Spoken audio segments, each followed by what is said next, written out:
Ma mère est considérée comme shahida parce qu'elle a été électrocutée, attachée. Ils lui ont fait une cavité pulmonaire, elle a vomi du sang. Et ils lui ont fracassé le foie.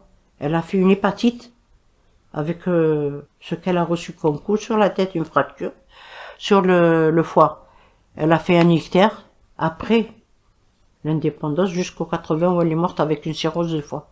Parce qu'elle avait beaucoup souffert de la torture qu'elle a subie et de ce qu'elle prenait. On lui donnait une soupe dans la prison. Cette soupe était chaude.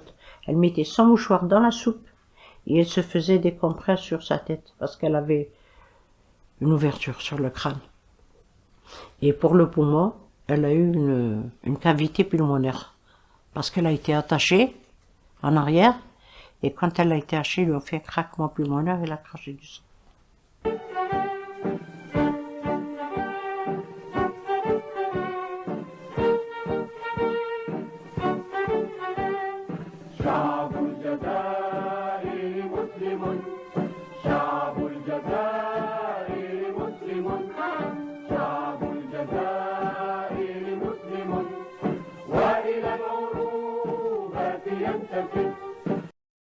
Par rapport à la guerre d'Algérie, vous ne l'avez pas réellement évoquée. Si vous ne voulez pas en parler, c'est pas grave.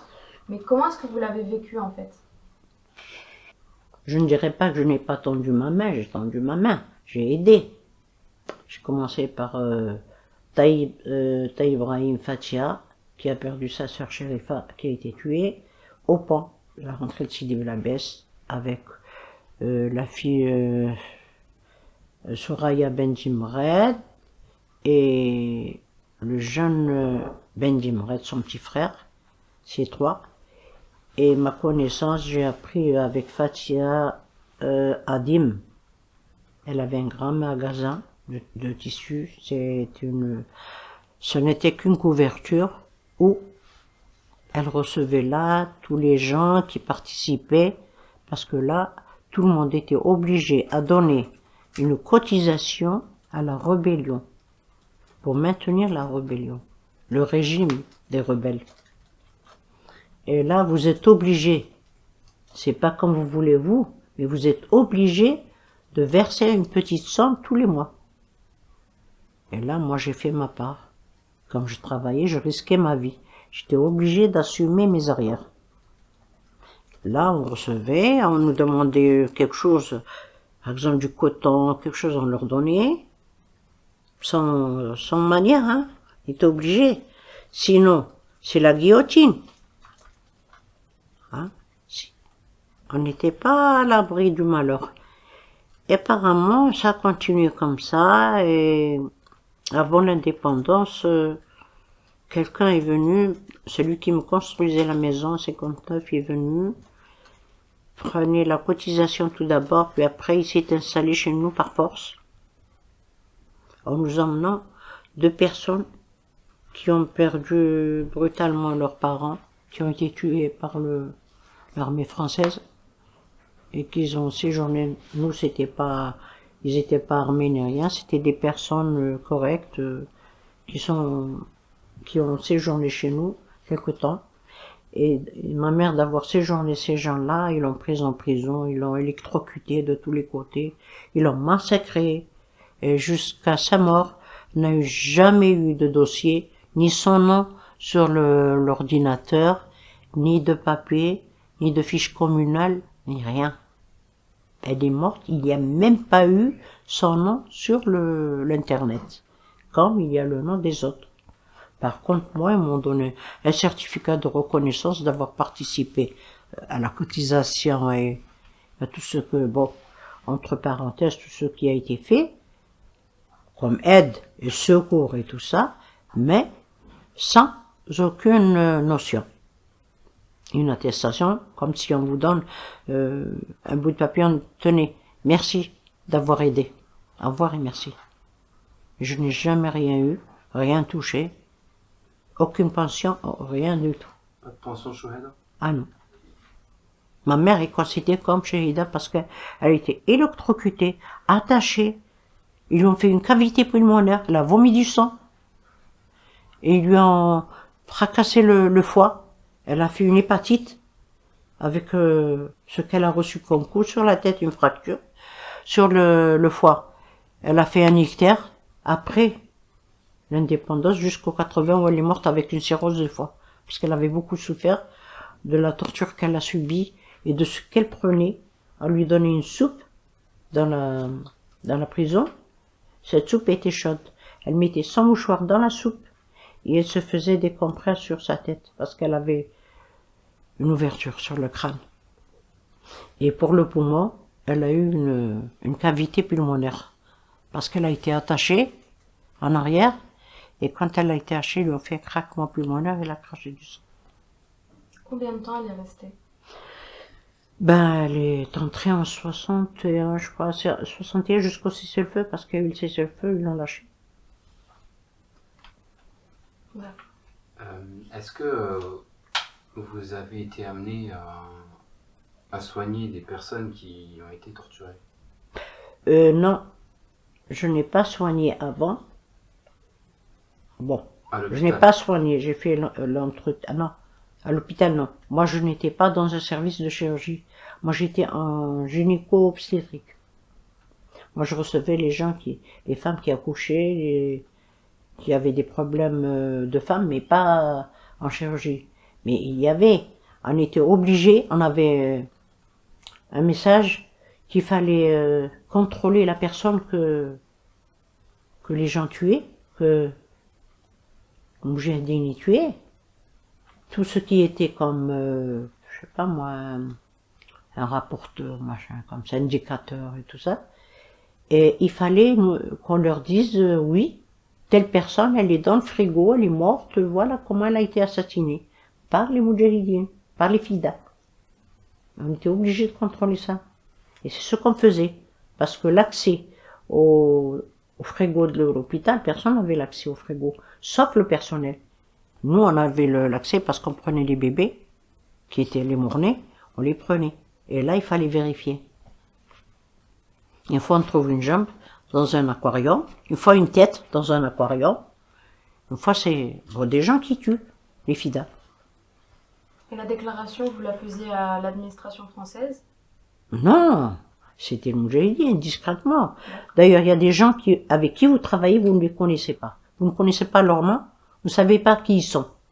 Du jour au lendemain, ils disparaissent.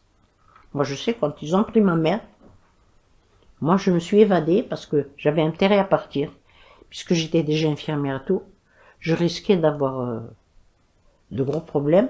C'était mon directeur qui m'a envoyé un message en disant « Dites-lui de ne pas venir travailler. Il y a les légionnaires et un adjudant de la gendarmerie qui sont venus la chercher. Dites-lui de ne pas venir travailler. » Et je ne suis pas allée travailler. Je suis partie en changeant de ville, sous un autre nom, incognito, jusqu'à ce qu'il y a eu le cessez-le-feu et l'indépendance, que j'ai fait retour à ma maison. Mais pendant ce temps, ma mère était en prison. Je n'ai pas cherché à la voir parce que c'était risqué. Quand ils l'ont emmenée devant la maison où j'étais, chez des amis, la première nuit où l'a capturée, je leur ai dit, je vais lui demander qui elle cherche, et moi je suis allée lui dire, qui t'a mouchardé? Elle m'a dit, c'est telle personne. Et moi le lendemain, j'ai fait mon compte rendu, je leur ai dit, c'est telle personne qui a mouchardé ma mère. Moi je me suis sauvée, il était peut-être de 1h du matin, je sais pas. Vers 3h, ils sont revenus pour me prendre, pour m'emprisonner. Ils ne m'ont pas trouvé. Si on m'aurait pris, je serais morte, je serais plus vivante. Pourtant, j'ai rien fait, moi. Je n'ai pas tué, je n'ai rien fait. J'étais là. Si je devais donner quelque chose ou cotiser, j'étais obligée. C'était malgré moi. Il fallait faire mon devoir en tant que citoyenne musulmane. Parce que tous les musulmans qui n'ont pas fait leur devoir vis-à-vis de la rébellion, ils risquaient de passer pour un mouchard, oui, et pour l'ennemi des musulmans. Et c'était pour la bonne cause. Donc il y avait une solidarité entre musulmans. Oui, Une grande solidarité. Rarement des mouchards. Rarement. Tous les mouchards, si on les aimait pas parce qu'ils étaient cruels. Ils étaient habillés en soldats ou n'importe. Ou ils tuaient les gens, ou ils massacraient les gens. Ils leur faisaient beaucoup de mal. C'est pour cela que les musulmans n'aimaient pas les mouchards. Vous avez vu le film de la guerre d'Algérie, là? On vous montre comment ils ont fait, comment ils ont traité en Kabylie, comment ils ont fait sortir les femmes avec leurs bébés, comment ils les ont torturés, électrocutés, pour mettre des pinces partout et puis mettre la prise. Il faut boire de l'eau avec du savon. Il y a eu un grand massacre. Ouais. Pourtant on dit qui sème le vent récolte la tempête. Nous on n'a pas semé le vent. On n'a pas récolté on a récolté la tempête sans semer le vent. Mais les uns payent pour les autres. Quand ils prennent une Fatma, c'est une Fatma. Elle paye pour une autre. C'est ça le colonialisme. Mais c'était pas les grands chefs. C'était que les petits galons, là, qui faisaient tout ça. Vous voyez? Et surtout la Légion. On avait, dans la Légion étrangère, on avait un Tunisien qui était dans la Légion étrangère. Il était mutilé. Il avait une main paraplégique toute morte. Quand il donnait un coup avec cette main, il assommait la personne. Et lorsqu'il faisait un tour, parce que là, il est arrivé, où notre cité où on était nous, il fallait déclarer si vous recevez un invité. Il fallait le déclarer. Il fallait dire, j'ai une personne chez moi qui dort, ou deux, ou trois. Et s'ils viennent et qu'ils trouvent quelqu'un chez vous, ben, vous la payez cher. Et celui-ci, il guettait toutes les maisons où il y avait une jeune fille, et là, il allait faire ce qu'il voulait. C'est à ce moment-là que j'ai quitté, moi, le Point du Jour. Et je suis allé sur la route d'Oran. J'ai acheté du terrain chez un chrétien, c'était un espagnol, qui a vendu sa ferme en lot, en divisant son terrain par lot, égaux. Et j'ai pris un lot et je me suis fait ma situation sans avoir de problème avec la Légion étrangère. Je m'en suis sorti. Est-ce que ça arrivait que des enfants indigènes et des enfants colons jouent ensemble? Oui, bien sûr, ça nous est arrivé quand, moi je me rappelle, ma tante, c'est-à-dire la sœur de ma grand-mère, son mari était commis de ferme. Il était commis de ferme, il n'a jamais été à l'école, il sait lire et écrire. Le français, il sait parler l'espagnol, l'italien et l'allemand, alors qu'il n'a jamais été à l'école, c'est le cousin de ma mère. Et lui, il était commis de ferme. Il était chez le colon, c'est lui qui commandait, il était sur le cheval, il avait son chien, il avait tout avec son fusil sur le côté, mais c'était pas un raciste, c'était un homme qui était droit et juste, et qui commandait tous les musulmans qui travaillaient chez le colon. C'était lui qui donnait l'argent, c'est lui qui faisait les comptes, c'est lui qui faisait tout. Il avait une bonne relation. Pourtant c'est rare, hein. C'est rare de voir un commis de ferme musulman. Mais il avait lui toutes les qualités pour faire ce métier. Et il a fait ce métier, une fois il a failli se faire arrêter par un légionnaire allemand.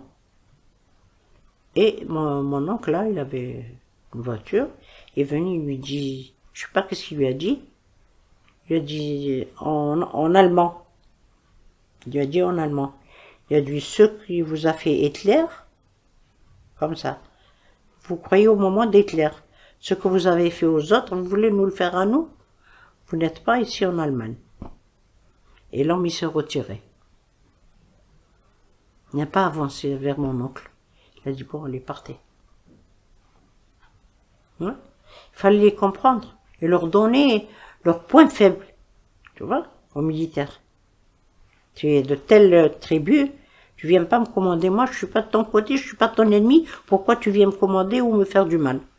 Et c'est ce qu'il lui a dit, en allemand. Et l'autre, il est parti. Il a laissé, il est parti. Il a baissé le rideau de la voiture, là, et Il est parti. Il y avait quand même des contradictions entre les uns et les autres. Il y en avait quand même. Ça dépend. Moi, je sais que quand je travaillais, j'avais des Espagnols avec moi. Et elles étaient bien avec moi. Je m'entendais bien avec elles, avec les employés. J'avais pas de musulmans. Ce n'est que après qu'il y a eu des musulmans. Il n'y avait qu'une seule musulmane. On se connaissait par nom de la rébellion, mais pas par le vrai nom. On pouvait se courtoiser, mais sans savoir que c'est vous, monsieur tel ou monsieur tel. Je peux parler avec toi. Je te dis, bon, moi je t'écris des lettres au nom de notre loi, de la révolution, machin truc, et monsieur, par exemple, monsieur Mohamed, monsieur, mais je ne vous connais pas. Je vous écris sans savoir que c'est vous qui recevez le courrier. C'est ça qui se passait. Je sais que moi j'ai eu un problème, j'étais à Oran, quand ils ont pris ma mère, j'étais obligée de m'évader parce que j'avais rien fait, j'ai eu peur de passer comme ma mère. Eh bien, je suis allée dans un endroit où ils m'ont reçu les membres de FIDA de la 4-4 d'Oran, c'était la 4-4, et ils me disent qui vous êtes. Je dis voilà, comment je m'appelle, je suis telle personne, je travaille à l'hôpital, je suis infirmière, voilà, ici, mais apparemment ma mère a été arrêtée, moi je n'ai rien fait, j'ai peur qu'on me prenne sans que je fasse quelque chose. Et à ce moment-là, les gens de la 4-4 m'ont prise pour un espion. Pour une espionne, si on veut dire. Et tous les quarts d'heure, il y avait une personne de la 4-4. C'était les fidaïns. C'est ceux qui exécutaient les gens. Ah ouais. Ils venaient me demander qui j'étais, qu'est-ce que je faisais là, et pourquoi je suis là. Et comment ça se fait que je suis là, alors que moi je suis parti par l'autorisation d'un membre du secteur 5, avec une autorisation, pour rentrer sur la 4-4. Et après, ce que je reçois, un jour, il y a un membre de mon secteur, parce que ma maison c'était le secteur 6, c'était notre messager. Il habitait tout près de chez moi. Je ne le connaissais pas. C'était notre messager, à nous. Et lorsqu'on prend ma photo et on lui montre à ce monsieur, à Oran, il leur a dit, ça c'est Fouzia, notre secrétaire. Il me connaissait moi, en tant que secrétaire, mais moi je le connaissais pas lui en tant que messager. On avait deux messagers. On avait un jeune, il s'appelait Ahmed Muncho. Muncho ça veut dire, chez nous c'est celui qui fait le massage au bain. On lui donnait ce nom, pour, c'est-à-dire tromper les gens, pour ne pas donner son vrai nom. Mais l'autre, je le connaissais pas. Bon, il est mort, que Dieu le repose en paix. Il s'appelait Qasmi Mohamed. Il a vu, il a dit ça, c'est Fouzia la secrétaire. Parce qu'on me donnait le nom de Fouzia, pas mon vrai nom. Faut pas qu'on me retrouve, il faut pas qu'on sache qui je suis. Et j'ai eu quelques actions. Et beaucoup d'autres actions que j'ai faites, que je ne veux pas évoquer. Parce que là, ça fait tellement long, et puis ça me rappelle beaucoup de choses terribles qui m'ont fait mal au cœur, et que c'était de l'injustice que j'avais vue. Ça me faisait mal au cœur de voir les gens se torturer comme ça, et injustement, alors qu'ils étaient pour la bonne cause. Voilà. Moi, je sais qu'un jour, ils sont passés chez moi. J'avais 16 ans. Je n'avais rien à savoir de tout ça. En 1956. J'ai reçu la visite des légionnaires. Il y avait 3 ou 4 légionnaires. Il y avait au moins 2 ou 3 policiers avec. Et ils sont venus chez moi. On avait une porte qui fermait avec un dessus en supplément qui claquait, qu'on retirait, qu'on remettait sur la vitre, là. Et quand ils ont commencé à taper la porte comme c'est double porte, ça a fait un bruit énorme avec leurs pieds. Et ils sont rentrés chez moi. Alors, la maison était tellement petite, c'était une toute petite maison, à 34 mètres carrés ou 30 mètres carrés. Ils me disent, vous connaissez pas une femme qui s'appelle Zahra, la fille de maman? Parce que celui qui a mouchardé, il a mouchardé ce nom, et il a mouchardé sans savoir ce qu'il mouchardait. Il a dit, sa fille, elle est instruite, et elle fait la couture, elle fait les drapeaux pour les gens qui vont au Djebel, au Moujahidine. Alors moi, me pose, ils viennent, ils demandent des papiers. Vous vous appelez comment? Je m'appelle Fatima. Ils prennent le nom de ma mère, parce que ma mère, elle est sous un autre nom dans sa carte d'identité, c'est Halima. Ils voient Fatima, fille de Halima. Et eux, ils leur ont donné le nom de Zahra, fille de maman, des surnoms. Par exemple, Mohamed, il s'appelle Mohamed, nous on l'appelle Momo. Tout le monde sait qu'il s'appelle Momo. Ils viennent chercher Momo, ils ne trouvent pas. Il n'y a pas de Momo sur les papiers. C'est une bluffe. Et puis voilà. Alors après, ma mère, il vient le policier tout près de moi. Il y avait un qui avait barré c'est comme un petit couloir là en sortant. Il barre le chemin avec son pied. Ma mère voulait voir qu'est-ce que j'avais. Moi j'étais jeune, j'avais 16 ans. Elle lui dit, qu'est-ce qu'elle a fait ma fille? Elle a rien fait ma fille, pourquoi vous êtes en train de l'embêter? Il lui a dit, toi, ça c'est la loi qui commande. Il a pris ma mère de sa poitrine, il l'a jetée contre le mur. Et voilà que moi, il me dit, bon, si vous savez ce nom-là, vous apprenez quelque chose, vous nous faites signe, vous nous le dites. J'ai dit oui, mais comme s'ils n'étaient pas. C'est vrai, d'accord, moi je vais leur dire. Alors moi j'avais compris quoi sur le lieu. Et ma mère est entrée, elle a dit, le type là qui l'a poussé, c'était un arabe, hein, dans la police. C'est un agent de sûreté. Il a pris de là, il a poussé, il lui a dit, Roh, Rabbi atik Mousseba, il l'a maudit. Au bout de 3 jours après nous, il a été tué. Il a été tué par nous, les FIDA. Et nous, le lendemain de cette visite, j'ai reçu un appel de la part des gens qui sont au maquis, directement. Moi, je ne le savais pas. Mais ces gens-là, ils avaient une relation, des gens, enfin, à travers de ma maison à la ferme où ils étaient, il y avait une rivière. Il fallait traverser la rivière pour aller chez eux. Moi, je ne savais pas que ces gens-là étaient. Je les ai vus dans le rêve, ma parole d'honneur. Cette nuit, je les avais vus parce qu'ils ont appelé, ils ont envoyé chez leur sœur, vous dites à Fatima de venir, on a besoin d'elle. Moi, je pensais qu'ils m'ont appelé parce que je voulais acheter de l'ail. Parce qu'ils ont la ferme, ils vendaient de l'ail et tout, les légumes et tout. J'ai dit oui, après j'irai voir qu'est-ce qu'ils veulent. Ce jour-là, je suis pas allée. Ils voulaient me faire évacuer. Moi, je suis pas allée. J'ai dit pourquoi je vais aller, qu'est-ce que je vais faire? Si c'est pour là, ça peut attendre. Et voilà que cette nuit-là, je rêve que j'étais sur le toit des toilettes, parce que les toilettes, c'est le bord du mur de la rue, et je voyais la ferme. C'est dans mon rêve, hein. Je voyais dans mon rêve qu'il y avait des gens qui tiraient avec des pistolets et tout. Le lendemain matin, je me réveille, on me dit qu'il y a eu une attaque à la ferme, et que ces gens-là étaient tués. Il y avait le garçon, le jeune homme, son père et sa mère. C'est les parents d'une fille qui travaillait avec moi. C'était une amie, et son mari, le mari de cette fille-là qui travaillait avec moi. Elle a perdu 4 membres de sa famille en une seule nuit. Ce que je rêvais, moi, je le voyais.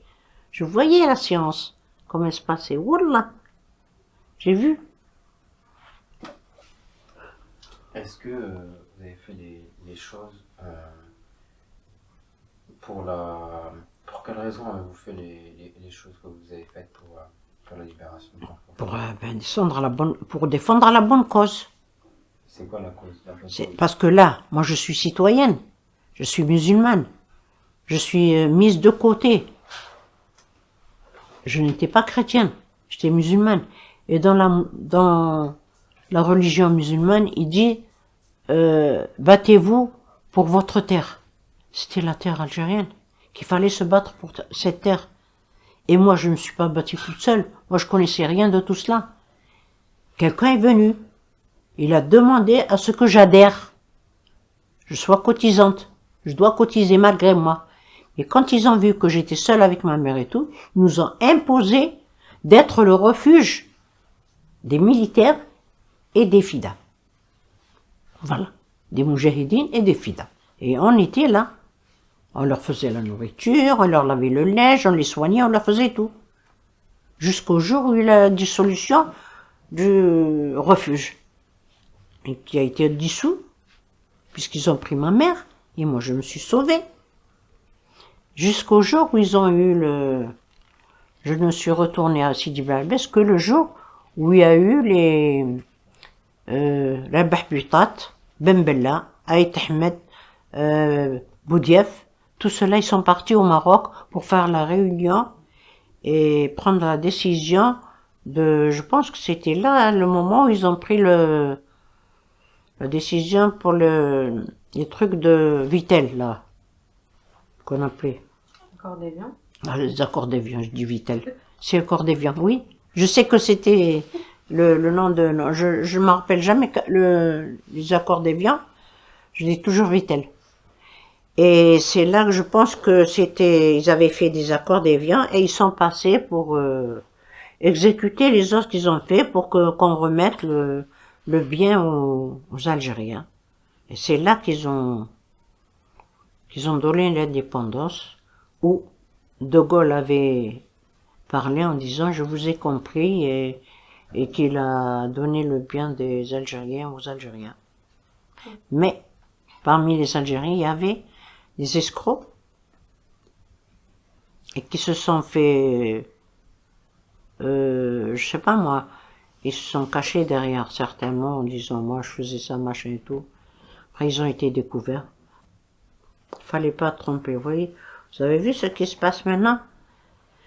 Avec tous ceux qui sont en prison, ou Yahya, machin truc. Ce sont des gens qui ont participé à la révolution et qui ont pris la responsabilité au niveau du gouvernement et qui se sont enrichis des sous des autres et qu'ils ont traversé leur argent dans les pays étrangers, les Européens, chez les Européens. Maintenant, où est-ce qu'ils sont? C'est le sang des martyrs qui les a punis. Et maintenant, ils sont en train de payer tout en double et il faut qu'ils rendent tout ce qu'ils ont pris. Parce que les gens ont profité, qui ont été pour commander tout, être juste et loyal, ils l'ont pas été. Et c'est ce qui se passe actuellement. On a l'Algérie, elle est dans la balance. On ne sait pas de quel côté elle va se pencher. Je vais vous passer ça. Et du coup, je voulais savoir quand est-ce que vous avez vu pour la première fois ce drapeau. Celui-là, je l'ai vu en 1959. Je l'ai vu. Parce qu'avant, quand j'avais les relations des Moudjahidines avec mon ami Fatiha Adem, que Dieu la repose en paix, qui a été tuée, c'est une martyre, de Sidi Bel Abbès, et une école qui porte son nom, à Sidi Bel Abbès en haut, tout à fait en haut, Briarton. Et c'est elle, la première femme, qui m'a mis en relation avec la rébellion. Et nous envoyé un homme appelé Mohamed tous les jours avec un petit sac dont il nous apportait une tablette de chocolat en disant au gardien je vais voir ma femme, et il rentrait chez nous, on lui remplissait tout ce qu'il avait besoin. Il y avait des soins à faire aux moujahidines pour les soigner et il y avait une sorte de bougie qu'on appelait le spongel. Ce spongel, tu le mets dans un endroit où il y a une balle, tu retires la balle, tu mets le spongel, il n'y a plus de plaie. Ça cicatrise dans l'immédiat. Et c'est ce qui aidait beaucoup Moujahidine. C'est ce qu'on a aidé. Et le jour où Fatiha a été tuée, la yarhamha, je n'ai plus de relations, j'ai eu d'autres relations, mais dans d'autres secteurs. Il y a eu ma maison aussi qui était devenue un secteur. Mais elle, de son réseau, ça s'est arrêté. Parce que c'était un autre secteur. Moi, j'avais pas le droit de contacter un autre secteur, étant donné que chez moi-même, c'était un refuge et un secteur. Voilà. Qu'est-ce que ce drapeau vous inspire? Beaucoup. Beaucoup. Le sang, la liberté, la pureté.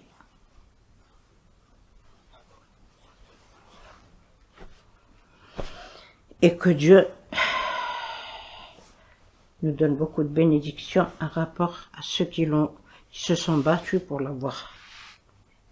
Allah yarhamuhum. Shuhada. Et c'est ça, c'est à cause de ça, et c'est le sang des martyrs qui est en train de juger les gens qui ont été ingrats envers la population algérienne. Voilà. C'est le sang des moujahidines. Parce que lorsqu'on a eu l'indépendance, il y a quelqu'un qui disait « Félicitations mon fils, félicitations mon fils, Mohamed, félicitations, j'ai fait ce que je devais faire, maintenant c'est à toi de prendre la relève. Mais si tu ne prends pas la relève, c'est le sang des martyrs qui vous juge. Actuellement, c'est ce qui se passe. Il y a eu des sacrifices, des femmes, des enfants, des vieux, des innocents qui n'ont rien fait et qui sont partis pour rien. Mais tout ce sang qui est parti, qui a arrosé la terre de l'Algérie, c'est ce sang qui est en train de juger maintenant les personnes néfastes. Voilà, c'est ça. Et espérons qu'on obtienne, comme on dit, gain de cause, hein, et que tout devient comme avant ou mieux qu'avant.